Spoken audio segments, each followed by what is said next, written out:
فَإِن تَنَازَعْتُمْ فِي شَيْءٍ، اگر آپس میں اختلاف پڑ جائے دو آراء کا، تو کس کی بات کو مانا جائے گا؟ پھر اولی الامر کی بات کو نہیں مانا جائے گا، پھر عالم کی، فقیہ کی، محدث کی، حکمران اور بادشاہ کی بات کو نہیں مانا جائے گا، اللہ اور اس کے رسول کی بات کی طرف لوٹ جایا جائے گا، اسی وقت ان کی طرف رجوع کر لیا جائے گا۔ اور یہ باب اتنا طویل ہے کہ آپ حیران رہ جائیں گے، پورا دین اور شریعت اس ایک باب کے اوپر کھڑی ہے، پورا دین اور پوری شریعت۔ اگر ہم اس اصول سے ہٹ گئے تو آپ کا دین بیڑا غرق ہو گیا، برباد ہو گیا۔ ابو موسیٰ اشعری اور سلمان بن ربیعہ کتنے جلیل القدر محدثین صحابہ میں سے، ان کے پاس ایک شخص آیا اور آ کے کہنے لگا، وراثت کا ایک مسئلہ آسان کر کے آپ کے سامنے رکھتا ہوں کہ ایک میت ہے، اس کی ایک بیٹی ہے، اس کی ایک پوتی ہے اور اس کی ایک بہن ہے، وراثت کیسے تقسیم ہوگی؟ اسلام کا بالعموم کلیہ یہ ہے کہ اگر قریب کا رشتہ دار موجود ہو تو دور والے کو نہیں ملتا، بیٹا موجود ہو تو پوتے کو نہیں ملتا، باپ موجود ہو تو دادا کو نہیں ملتا۔ ان دونوں نے بھی اجتہاد، عقل، کسی حدیث کا علم نہ ہونا اور بات کا پتہ نہ ہونا الگ بات ہے، اس موقع کے اوپر انسان کوئی فتویٰ دے دے، فیصلہ کر لے اجتہاد کے ساتھ، یہ مسئلہ بالکل الگ ہے۔ اور یہاں پہ بھی یہ ہو رہا ہے، دیکھ لیجئے۔ ابو موسیٰ اشعری نے کہا، سلمان بن ربیعہ دونوں محدثین صاحب ہیں، اور آپس میں مشورہ کر کے کہا کہ پوتی کے لیے کوئی چیز نہیں ہے، پوتی کے لیے کوئی چیز نہیں ہے، نصف آپ بیٹی کو دے دیجئے، نصف بہن کو دے دیجئے۔ ہاں ایک بات ذہن نشین رکھیے کہ یہ ہمارا فتویٰ ہے، یہ ہماری رائے ہے۔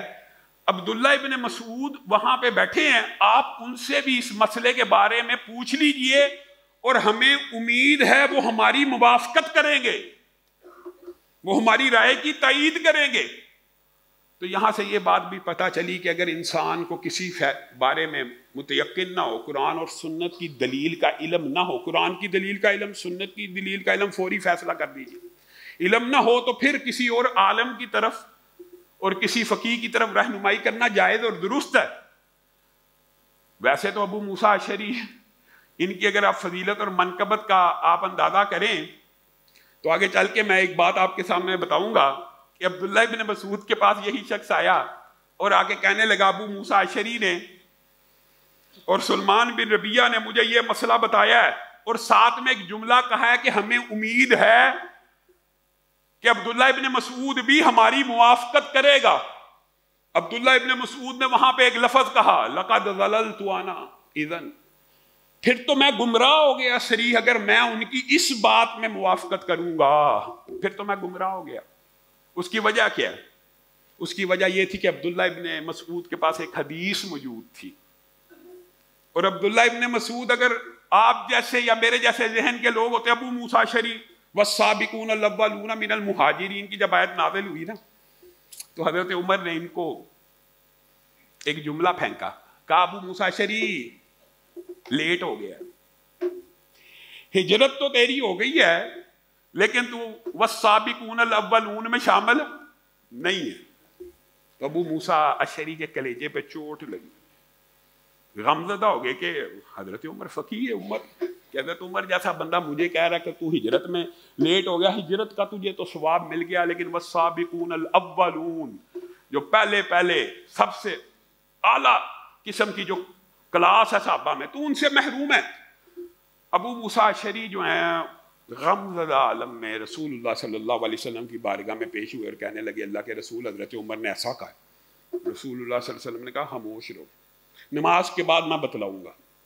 نماز کے بعد لوگوں کو نماز پڑھائی اور لوگوں کو بیٹھنے کا حکم دیا اور کہا، تم لوگوں نے ہجرت کی، تمہیں ایک ہجرت کا ثواب ملا۔ ابو موسیٰ اشعری اور اس کے ساتھیوں نے مکہ والوں کے ظلم و ستم کو سہا اور تاخیر سے ہجرت کی، ان کو 2 ہجرتوں کا ثواب ملا۔ رسول اللہ صلی اللہ علیہ وسلم اپنے ساتھیوں کو اس طرح مینج کیا کرتے تھے۔ اب عبداللہ ابن مسعود ہوتے تو کہتے، یار یہ تو 2 ہجرتوں کے ثواب والا بندہ بڑا فقیہ ہے، وہ جملہ کیا کہہ رہے ہیں، اگر میں نے ابو موسیٰ اشعری کی پیروی کی اس فتوے میں گمراہ ہو جاؤں گا۔ اور کہا رسول اللہ صلی اللہ علیہ وسلم کے سامنے یہ مقدمہ پیش ہوا تھا ان کی زندگی میں، تو رسول اللہ صلی اللہ علیہ وسلم نے جائیداد کے 6 حصے کیے تھے.